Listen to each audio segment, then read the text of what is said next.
Si tenías dudas o sospechabas, acá está la prueba de por qué el terremoto en Venezuela. Y no me digas que no lo vas a mirar hasta el final. Esta persona se cansó después que vino de Antártida explicando un proyecto que estaba haciendo Estados Unidos y que apenas era el comienzo. Míralo hasta el final. Hello, everybody. Ladies, gentlemen, members of the press. I'm very happy that you're giving me this attention and this information attention because it needs to get out to the world. I will start, since we have to be brief. I have already given all pertinent information and supporting documentation to the Senate Intelligence Committee and AARO. They informed me that all of my information will be recorded for public record and shared with Congress. It is that important.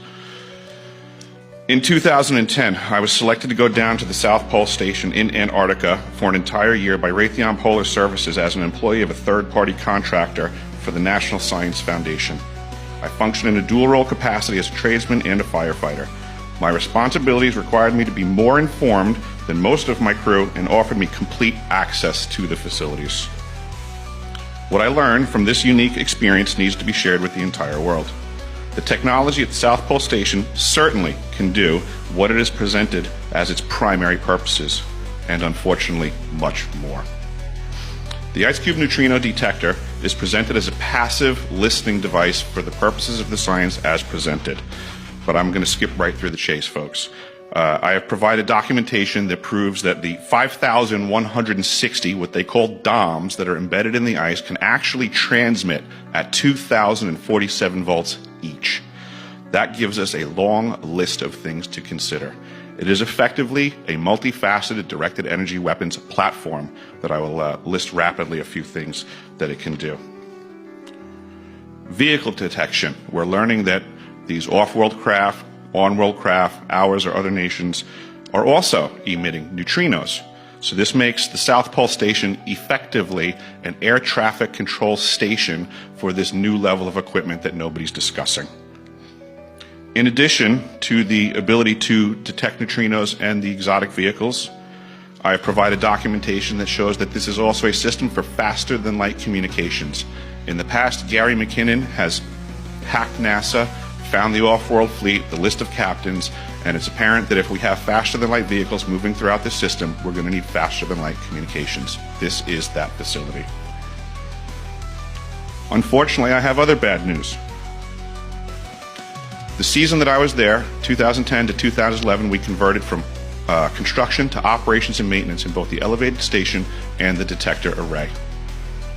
Unfortunately, when they first fired it up, that was when we had the earthquakes in Christchurch, New Zealand.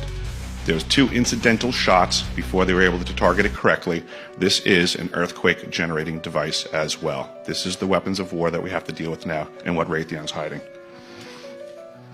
There's an ELF system at the South Pole Station that when I arrived, I was told it was off, dismantled, and completely defunct. In my work, I will rapidly just tell you, I had to figure out the circuitry for certain other repairs, and I found that this system is in fact completely energized, up and running, and being utilized with the other systems for nefarious purposes as well. The Atmospheric Research Observatory is in what we call the clean air sector. I witnessed myself a very powerful green laser shooting out of the top of this facility into the cosmos. This, I believe, is a secondary form of long-range communications and or a defense system. I am not saying that we need to be scared of anything that's out there, but please understand the military-industrial complex is happy to invest all of your money in alleviating their fears. A question of power comes into play for all of these facilities that are present. I assure you, I knew what was going on, I knew the load demands of the facility, and all of these new items exceed the demand for the systems that I was presented. I am doing due diligence and research. I believe there is either a secondary power supply there that is either nuclear, that was there prior to the start of the Antarctic Treaty, which prohibits such things, and or that there is some sort of exotic power supply system there that just is not in the verbiage of the treaty, so it negates the responsibility to the parties involved. Ahora enseñale a Venezuela y a todo el mundo entero, porque esto no termina acá. Todavía sé de 4 países más que van a ser, no sé si destruidos, pero fuertemente impactados.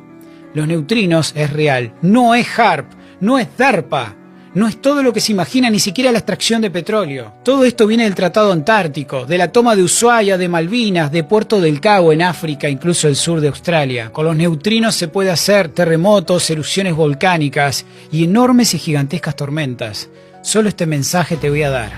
Cuando veas luces en el cielo, créeme que el verdadero mal no viene del cinturón de fuego, viene del horizonte y, para ser más preciso, 90 grados, latitud sur. Compartir.